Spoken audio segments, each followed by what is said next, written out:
आणि एक मोठी बातमी आहे ती एकदा बघणार आहोत। पुण्यात मोठी बातमी आहे, पुणेरी पगडी की फुले पगडीवरनं पुन्हा एकदा वाद उफळलेला आहे। सावित्रीबाई फुले विद्यापीठात आज दीक्षांत समारंभ होता।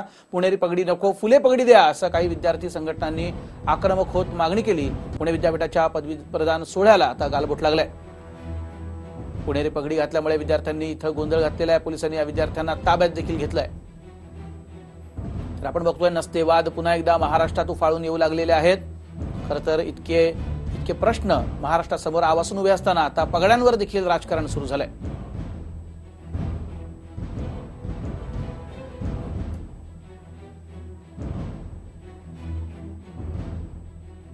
पुणे विद्यापीठातील दीक्षांत सोहळ्यातल्या पुणेरी पगडीला याच विद्यार्थ्यांनी विरोध केला होता। त्या ठिकाणी या दीक्षांत सोहळ्यामध्ये गोंधळ घातल्यानंतर या सगळ्या विद्यार्थ्यांना आता चतुर्शृंगी पोलिसांनी ताब्यात घेतलेलं आहे। हे विद्यार्थी आता आपल्यासोबत आहे। काय नेमकं कशामुळे तुम्ही विरोध केला होता या पुणेरी पगडीला?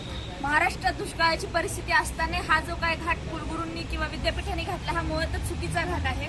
कारण आपली जी शाही आहे जी की शिक्षण पद्धती आहे ही फुले आंबेडकरांनी सुरू केलेली आहे। येऊन पेशवाई माजवणारा हे जे काही घाट आहे हा मुळातच चुकीचा आहे। त्यामुळे आम्ही विशेषतः ग्रामीण भागातल्या मुलांचा दुष्काळीचा किंवा विविध मागण्यांचा आहे, शैक्षणिक शुल्क असेल किंवा त्यांना मिळणारी स्कॉलरशिप असेल त्याची गुणवत्ता ढासळत चाललेली असतानाही हा काही कार्यक्रमाचा विना कार्य खर्च आहे हा चुकीचा आहे। म्हणून आम्ही हा याच्यासाठी हे केलेला आहे।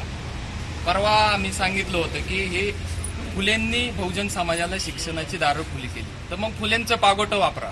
परवा आम्ही सांगितलेलं जर ते नाही केलं आणि पगडी घातली तर आम्ही विद्यापीठात गाढवांना पगडी घालून फिरू आणि आम्ही आज ती फिरवलेली। काय विषय असा होता, मुळामध्ये यांनी पदवी प्रदानाचा जो आता कार्यक्रम घेतला हा सगळा कार्यक्रम परमिशन घ्या मग बोला अक्षरशः विद्यार्थ्यांच्या नाकावर टिचून कार्यक्रम घेतला। पुणे पगडीला सगळ्यांचा विरोध असताना ही फुलेंचं शहर आहे, हा राष्ट्रीय फुलेंचं आणि शिक्षणाच्या मार्गामुळे दुष्काळाला एवढ्या सगळ्या गंभीर गोष्टी झाल्या असताना यांना याचा अट्टास करण्याची गरज नव्हती। आणि आणखीन जर विद्यापीठाला याच्यावर सुचलं नाही तर आम्ही त्यांना आणखीन जाहीर आव्हान करू, विद्यापीठामध्ये पगड्या आम्ही आता पुढच्या दहन करू। नक्की काय सांगशील, का विरोध केला? ज्या पुण्यामध्ये फुलेंनी शिक्षणाचा पाया घातला त्या फुलेंच्या पुण्यामध्ये जर हे संगीत घाट घालत असतील पुणेरी पगडीचा तर तो आम्हाला कधीही मान्य नाही। आणि जर आमच्यावर हा निर्णय लादत असतील तर आम्ही विद्यालयाच्या पटांगणामध्ये पुणेरी पगडीचा आम्ही